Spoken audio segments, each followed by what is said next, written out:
karag-karag, welcome back to my vlog. Isang magandang hapon sa inyong lahat mula dito sa Lasak City. Ito doon ko napaka-chismosa ko for today's vlog mga karag-karag dahil ang daming mga pasabog na mga pa-intriga galore na pinag-uusapan ng mga active na mga chismosa at mga chismosa sa social media sa pagkapanalo nga ni Maring Vena sa Corona sa Miss Universe Thailand 2025. Ito na, naglabasan na talaga ang mga bitterness galore factory ng ating mga kapitbahay at friendly neighborhood na taga-takos dahil sa winning aura ni Maring Vena nung kinunahan siya. Sabi nila, she's fake daw si Maring Vena. Pretending to be happy daw. Gayong alam naman daw siya na siya yung winner. Kaya daw makikita natin sa emosyon ni Maring Vena nung in-announce na siya yung winner. Walang emosyon daw si Maring Vena. Hindi daw siya yung typical na beauty queen na bigla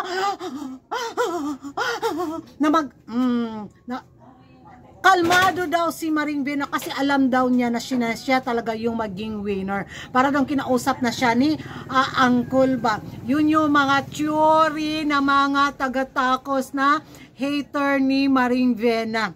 Gumawa sila ng sarili nilang espekulasyon.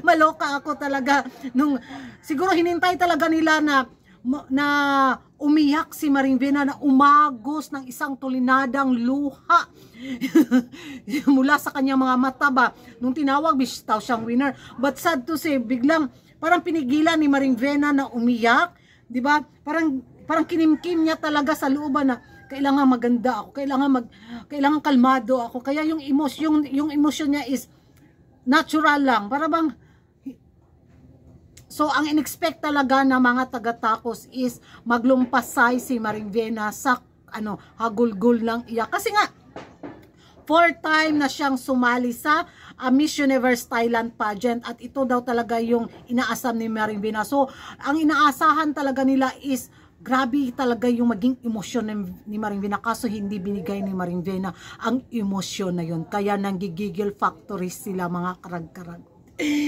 Base sa video na mapanood nyo, bibigyan ko kayo ng stress sa pag-iintindi nito. Dahil ako lang yung na-stress, dapat hati-hati tayo. Dahil pareho naman tayo mga chismosa sa mundo ng beauty pageant. Kaya watch this. La Miss Tailandia, la Vina, Previna, no me gusta. Demasiado artificial, demasiado robótica, demasiado mentira, demasiado cuidado de los detalles. Además de que yo, no sé, esas mujeres que repiten, ella tiene como 3 años, fue segunda finalista, fue primera finalista, fue tercera finalista, perdedora, reincidente, no es resiliencia, es reincidencia, traen como algo amargo adentro. No, esa muchacha no, todo como muy bien pensado. Yo apuesto más a la gente, a las mises naturales, a las mises espontáneas, a las mises que se sienten felices. Ella ganó y parece que estaba todo actuado. Cada cosa, los dientes demasiado postizos, parece una anciana de 70 años con esos dientes de cerámica que le sobresalen. Demasiado todo, claro, estéticamente impecable. Yan ang mga karag-karag, na-stress ba kayo? Ako din na-stress ako. Kaya yon, shinare ko lang din sa inyo yung stressful ko sa pag-iintindi kung ano yung mga banat niya kay Maring Vena. So sabi nga sa mga comment section na yun nga ang pagiging fake nga ni Maring Vena. Baka may alam kayo kung paano is-translate ito. Translate nyo naman. Baka mali yung mga comment section na nabasa ko ba.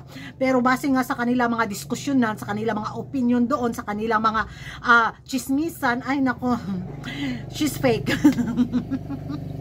Mabuang ko kaning pagka-chismosa dyan, ikuragan saan na lang ako mapadpad, di ba? So magiging reaction ko naman mga karag-karag, kailangan ba talagang tumulo yung luha at sipo ng isang kandidata pag makurunahan siya sa Corona sa isang beauty pageant, diba? So para naman sa akin, okay lang naman din naging reaction ni Maring Vena nung inanunsyo siya na winner siya sa Miss Universe Thailand 2025. Kalmado lang siya, di ba? So yung inasahan kasi nila is umiyak din si Maring Vena ba, gaya yung nangyari bitaw sa laban niya kay Tonyang, kay Antonia Purcell, na umiyak talaga siya doon na nag-imot-imot siya sa gilid. So wala sa taon na to. Parang sinabi ni Maring Vena, ay wala nang luhang aagos sa aking mga mata. Tapos na ako dyan. Manhid na yung puso ko. Ganon. Oh. Ginawan pa rin siya ng issue. Umiyak man siya sa hindi, gagawan pa rin siya ng issue. Yan na mga karag-karagan yung magiging reaction ninyo.